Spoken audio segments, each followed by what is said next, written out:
Hello everyone, and you're so much welcome to today's tutorial, and I still remain your most valued shoemaking made easy tutor, Odurole Mojibola. Today I'm going to be showing us how we were able to accomplish this. Now, if you have not watched the first part of this particular tutorial, I need you to go and check it out, because I explicitly explain how we actually created this ankle pattern rather. It's not a straight strap. I need you to know that. If you're watching this channel for the first time, basically what we do here is make shoemaking easy. And how do we do that? By actually showing you simple tricks and techniques that you can use to create your design easily and stresslessly, with or without a shoe last. Today I am going to be showing us how I finally brought all of this together.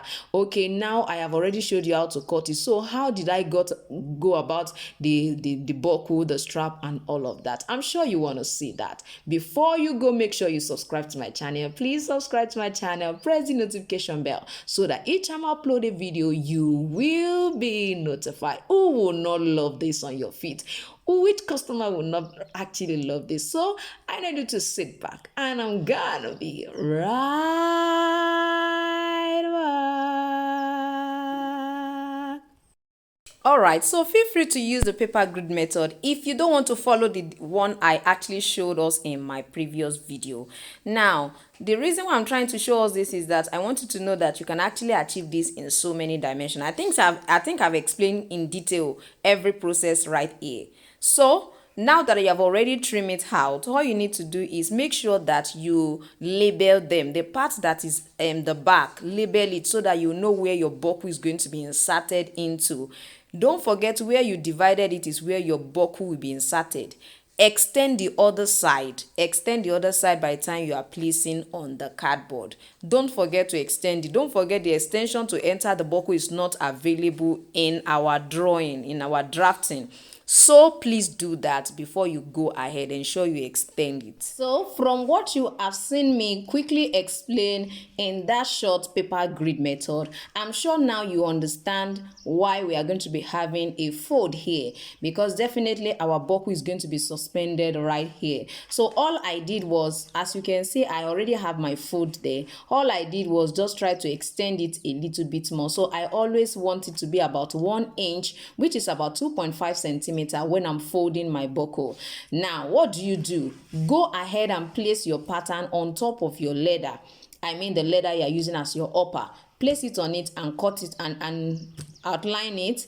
Now, don't forget to turn it over, because this kind of design, if you decide to use it this way and leave it, you will find out that it will definitely be cutting out just a leg, not the two of them. Not, I mean, it will cut just one leg, like left leg, two left legs. That's what it will cut for you. So ensure that you turn this way and also turn this way. Now, after that, just make sure that your lining, you go about it. I've taught us extensively on this channel how to create your upper, and I will not have to be going to that. If you're just watching my channel for the first time, just let me know in the comment section. Oh, I'm just watching for the first time, I don't really understand how to create the upper as in UPPER. Just let me know in the comment section, and I'll direct you to the video that will show you explicitly how to do that. So now I have already done that here. All I did, I just applied my contact cement adhesive both on my upper as well as on my lining. So I didn't bother to stitch. So it means you can actually do this without stitching. Even if you look at this design, you find out that there was no stitching. So at this point where I have my 1 inch fold, that is where I'm going to actually be punching, and that's why you have me punch this side like this. If you look at it, you find out that I didn't just punch once, because I want my buckle to be able to move freely. So I just open it like 3 times. You can see what I have quite all right here. So I'm just going to go ahead. You can see that even my lining, I actually did not fold. Now, for somebody who is intending to actually stitch, probably you want to stitch yours, I will suggest that you don't put your lining first. First of all, suspend your buckle into it this way. So your buckle is you're going to be holding it this way.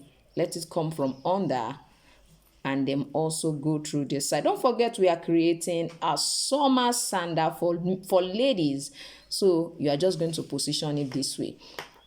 If you don't want to stitch, position it this way without fixing your lining. So by the time you position it this way and fold it like this, then you can place your lining on top of this and then line the whole side, then stitch it down here, so they won't be seeing your finishing here. But since we are actually not stitching, that's why I have already lined the full pattern for the ankle, and I'm going to go ahead and then punch it right here. I love to punch right inside here because I don't want my rivet to be showing everywhere after my strap. So we are going to be using this small size rivet. I love to use this because it's not too big and then it's not too long. You can see that it's not too long as well. So don't go and buy long ones. You don't need them for this kind of a project. You don't need it. So I'm going to go ahead, fix this, make sure it comes out. You can see that it's coming out. Put the second part. It comes in a set, you know, it's a set. It's just two. One will be here, the other one will be here. So basically, I love to use my plier to press mine. You can actually use your hammer to actually hammer it. But anytime you want to use a hammer to hammer it, ensure there is an iron under here. So you place this way on top of an iron and hammer.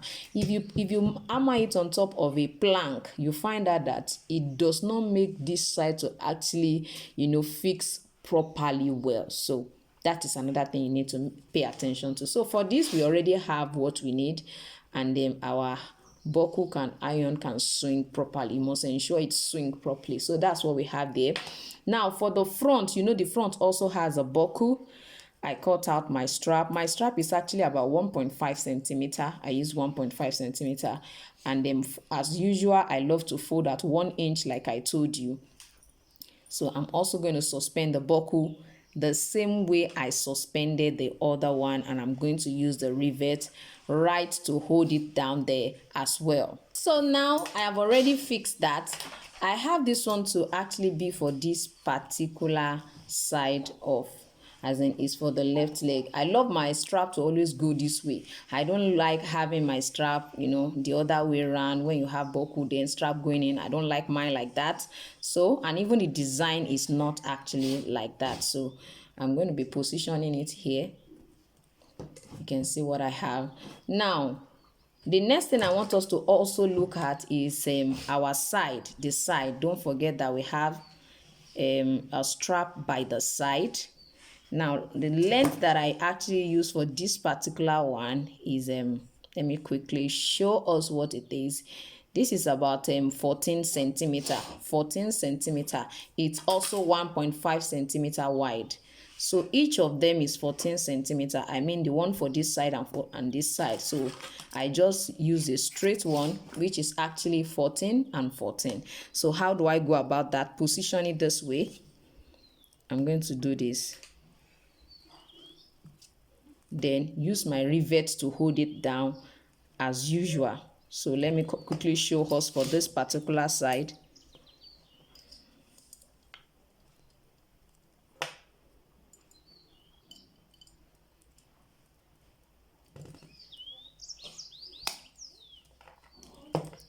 So insert your rivet gently.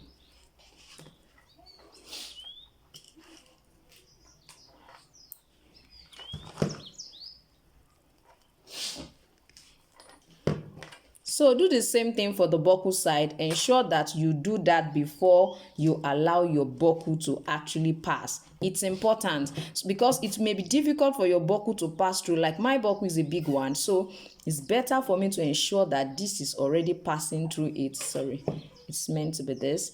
It's already passing through it, you understand, before you rivet it down. Don't rivet first. Don't rivet this strap first before you insert your buckle, because if your buckle is wide, you can see that it will not pass through. So make sure you pay attention to that particular one. Now if you don't have a plier like mine, please get this kind of punch. It will do the same work. Place it there, use your hammer, make sure there is a plank under, position it and use it to hammer it is also a punch. Is a round hole punch. You can see what it looks like. It comes in different size. Just get 2 millimeter and 1 millimeter. You understand? Punch. This is punch. You can get this. It will do the same thing. So I'm just going to use my rivet to hold this down as well.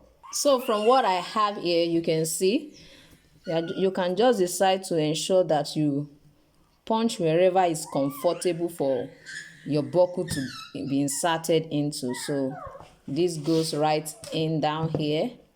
This one is positioned right here. So we have that properly placed. Then we'll go to the front part. Now, one of the things I did was I wanted my front strap to be a bit wide. I didn't want it to be 1.5, so I made use of 2 centimeters. So instead of 1 centimeter, I used 2 centimeters. So this side, we are going to go ahead. No, this is supposed to be this way. I hope you can see. So make sure this is by the side. This should be by the side because we are still having one that is going in between this particular one. So it's all a choice where you want it to stop. Now for all of this width is just this one I told us is 2 centimeters. So the length you want to use depends on the size you are working with. So work with whatever size you are actually working with. So you can see I have duly fit all of this right in here. Now, the next thing is the one we have right here. So you can actually decide as well. This one also is majorly, by the size you are working with. It's not something that you can guess and say, okay, this is what will work and this is what will not work. Although for this particular size 39 I'm working with is actually about 11 centimeter. I mean the length from here to here is about 11 centimeter. If you don't have a shoe last, please use your foot. Follow the same process you see me do here. It's going to give you results. Yes, it will give you very good result as well. So it's nothing to worry about. So I don't want to hear, oh, I don't have shoe last, that's why I didn't do anything. No, I don't want to hear that, please. I don't want to hear that. So what are we going to be doing now?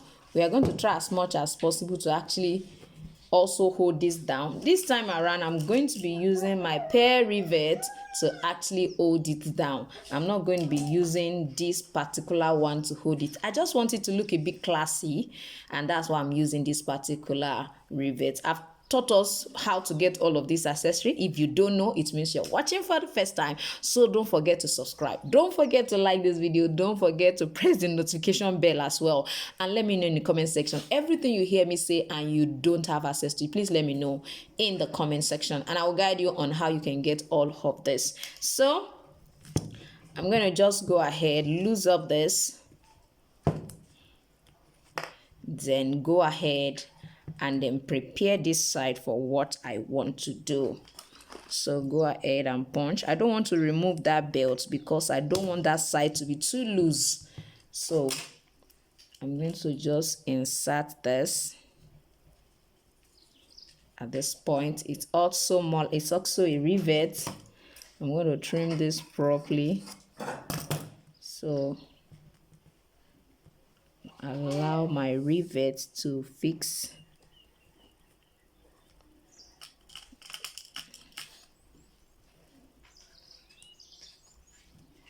Press as long as it has not properly stay. Okay, so now it's staying. So I'm just going to go ahead and teach you one way in which you can actually fix this without having the setting tool. So without a setting tool, all you need is a plier. I'm going to be using my plier. Get something fluffy for this side because using an iron to actually press this might actually deform your pair. So get something fluffy. This is actually this particular leather that I use, and I think I can actually use it for it. So I'm going to place it right on top, then go ahead and press. So you see that it's comfortably staying there and this is already perfectly fixed. So you will not be needing a setting tool with this. So you have another tip right in there. So we have this all set. The next thing is to fix this side as well for this particular one. Now you can see what I have right now. So as far as you are concerned, do you think this will be beautiful on a flat sole or on a wet sole or on a heel sole? If you were the one, which of them will you prefer to actually place this on? Please let me know in the comment section. I believe with this you should be able to create this particular summer sandal on your own. If you have any question, please let me know in the comment section. Please, I need us to know I have classes that you can actually attend if you would love to take your shoemaking to another level. At the same time, you can click the join button to maximize our community. Like what I have here, I'm going to be going into the community for those who are part of those supporting my channel in one way or the other. I am going to be showing them how I'm going to be going ahead with my, lashing, bottoming, and all of that. So if you have not joined any of the community, please go and join. Ensure you look through all of the benefits for each community so that you know which one will profit you the most when you join. So feel free to ask me questions in the comment section and I will be there to answer you. Thank you once again. And I still remain your most wealthy shoemaking made easy tutor, Odurole Mojibola. I'm gonna see you next time. Bye.